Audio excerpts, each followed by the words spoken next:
हमारे बिरसा मुंडा जी ने संघर्ष किया था, उन मुद्दों को प्राप्त करना पड़ेगा।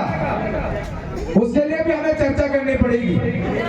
इसके लिए हमने जो एसडीएम साहब को हम ज्ञापन देंगे जिन मुद्दों को लेकर, वो आप ध्यान से सुनेंगे। छोटे छोटे वाक्य में आपको बता देंगे।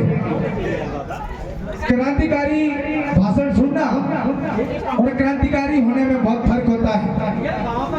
वो ऐसे लोग थे, ऐसे महामानव थे जिन्होंने 24 वर्ष की उम्र में अपनी जान देकर इस समाज के लिए सर्वोच्च बलिदान दिया था। ऐसे क्रांतिकारी वीर सपूत के पुत्र हैं आप लोग, तो उनके उद्देश्य, उनके विचारों पे भी आपको चलना पड़ेगा। जल जंगल जमीन की बात करना और हासिल करने में बहुत फर्क है। यदि हमको इसको हासिल करना है तो एकता के सूत्र में, एकता में रह करके हमें एक साथ संघर्ष करना पड़ेगा। जात पात से ऊपर उठ करके इस देश के संविधान ने जो आपको ताकत दी है, इस देश के संविधान ने आपको जो शक्तियां दी है, उनको सीख करके उसमें मंथन करके साथ में समाज के बीच में चौड़ी करके जाजों में व्यवस्था में जा करके हमें उस पर चिंतन और मनन करना पड़ेगा। साथियों, आज जिन मांगों को लेकर हम ज्ञापन प्रस्तुत कर रहे हैं, मैं आपको बता देना चाहता हूं। वो है हरदा जिले के अंदर वनाधिकार कानून 2006 के तहत, जो कि मध्य प्रदेश में जनवरी 2008 से लागू है। इसमें आदिवासी हो चाहे गैर आदिवासी हो, सबको 4 हेक्टेयर भूमि पर स्वामित्व अधिकार के तहत पट्टा लेने का अधिकार।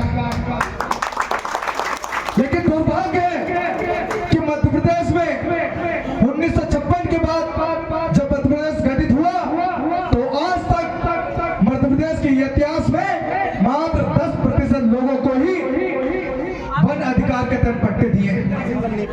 और इसमें सामुदायिक अधिकार, जिसमें आपका गौर संपदा लाने की अधिकार, मछलियां पकड़ने का अधिकार, गौठान करने का अधिकार, मुर्दा घाट जहां पर आप मवेशियों को चराने जाते हैं उसका अधिकार, पूरे मध्य प्रदेश में मात्र 3% लोगों को ही और गांवों को ही अधिकार दिया है।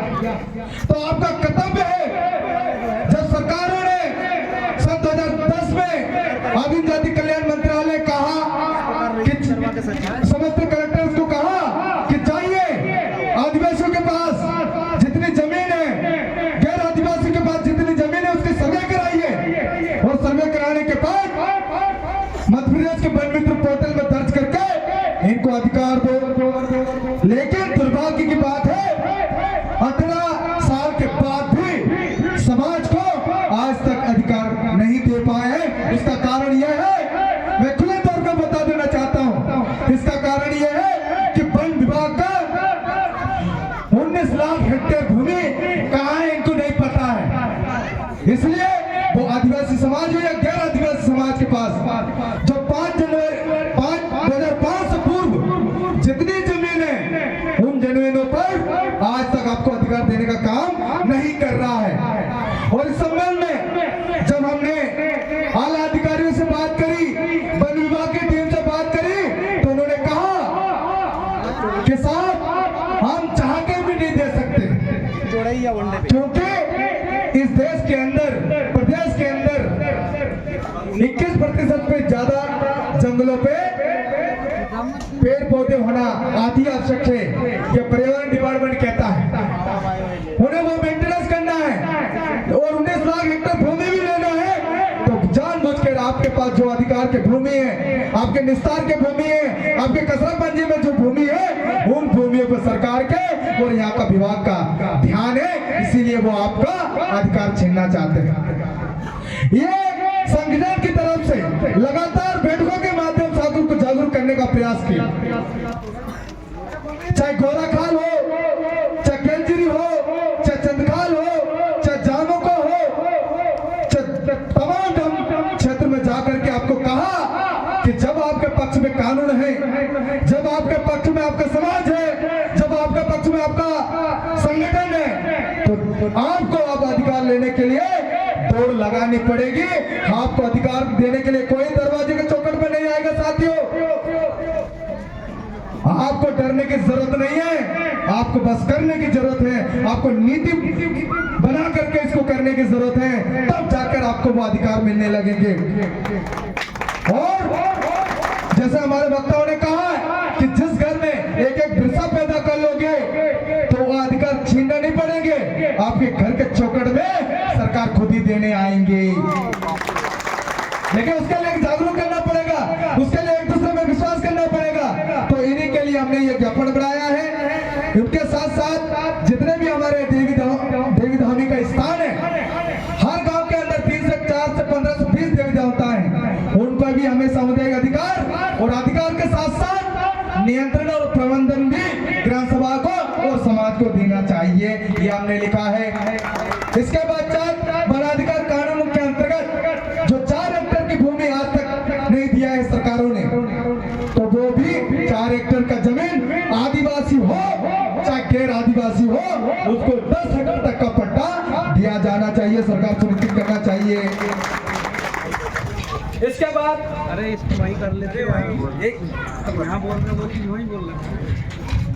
इसके बाद आज हमारे नाजस गांव के जितने भी मानचित्र है, कसरा पंजी है, पटवारी मानचित्र है, इनको आपको हासिल करना चाहिए।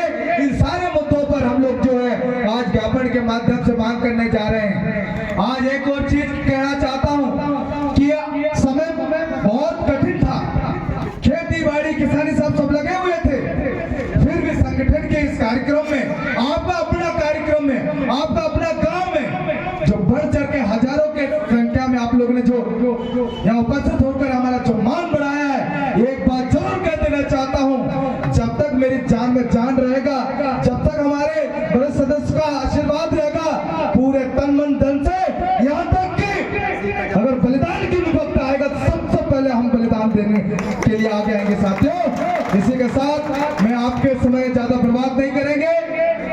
आज के इस कार्यक्रम के लिए जो आपने अपार समर्थन हमें दिया है, नारी शक्तियों ने बूंदरा से आकर जो समर्थन दिया है, युवाओं ने दिया है, हमारे अतिथियों ने जो दिया है, उसके लिए मैं शुक्रगुजार हूँ। और आने वक्त में जबकि आपके साथ कोई दुर्व्यवहार करेगा, शोषण करेगा, अत्याचार करेगा, डंके के चोट पर हम खड़े रहेंगे।